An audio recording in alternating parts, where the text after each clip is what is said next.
Om Swastiastu, salam dan bahagia, salam guru penggerak. Perkenalkan, saya Iwayan Arya Aryana, calon guru penggerak Angkatan 10 dari SD Negeri 4 Pupuan, Kabupaten Gianyar, Provinsi Bali.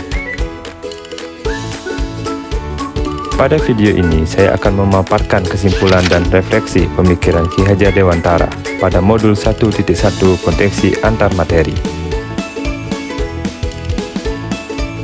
Pada umumnya, pendidikan dan pengajaran adalah dua hal yang berbeda. Pengajaran adalah proses pendidikan dalam memberi ilmu untuk kecakapan hidup anak secara lahir dan batin. Sedangkan pendidikan adalah memberi tuntunan terhadap segala kekuatan kodrat yang ada yang dimiliki anak agar ia mencapai keselamatan dan kebahagiaan yang setinggi-tingginya, baik sebagai manusia maupun sebagai anggota masyarakat.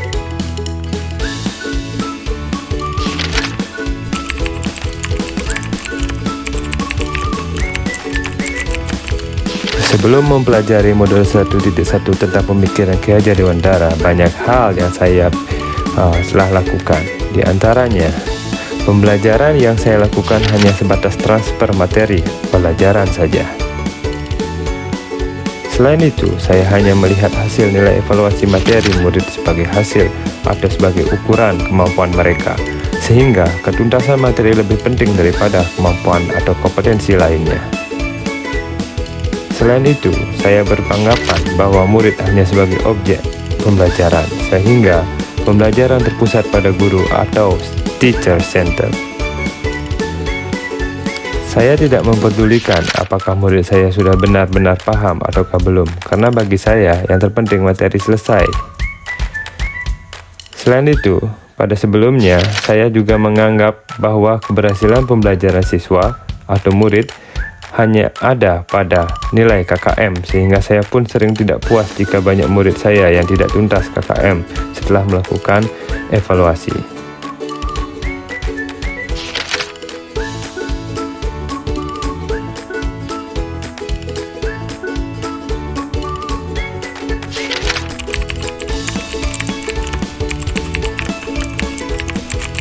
Namun, setelah saya mempelajari modul 1.1 tentang pemikiran Ki Hajar Dewantara, saya menyadari bahwa apa yang saya pikirkan dan lakukan selama ini tidaklah tepat. Seharusnya saya melakukan proses pembelajaran secara menyeluruh, bukan hanya aspek kognitif, maupun juga harus memperhatikan afektif, psikomotor,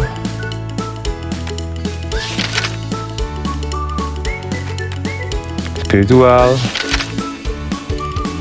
sosial, dan budaya. Murid bukanlah sebagai objek pembelajaran, melainkan sebagai subjek pembelajaran, yang mana murid memiliki kebebasan dalam berekspresi, menyampaikan pendapat, dan berkreasi dalam pembelajaran. Guru hanya berperan sebagai fasilitator dalam pembelajaran. Dalam proses pembelajaran, guru harus ikhlas dan penuh kesabaran agar terwujud pembelajaran yang menyenangkan dan tentunya berpihak pada murid. Selain itu, saya harus memahami karakteristik murid, karena setiap anak lahir dengan kelebihan dan kekurangan yang berbeda yang harus saya hargai. Setiap karakter murid juga dapat memberikan kesempatan tumbuh sesuai dengan kodratnya.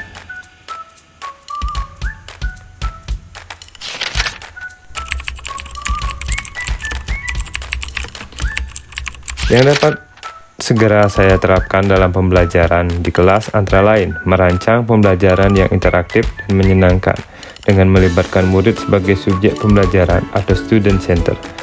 Berikutnya saya akan menerapkan pembelajaran abad ke-21, yaitu berpikir kritis, kreatif, komunikatif, dan kolaboratif dengan berpegang teguh pada konsep pembelajaran yang memerdekakan anak.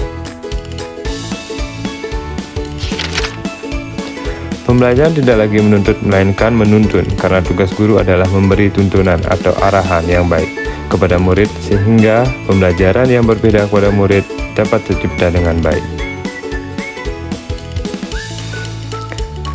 Sekian, semoga video ini dapat menginspirasi. Akhir kata, semoga tergerak, lekas bergerak, dan mari bergerak. Om Santi Santi Santi Om.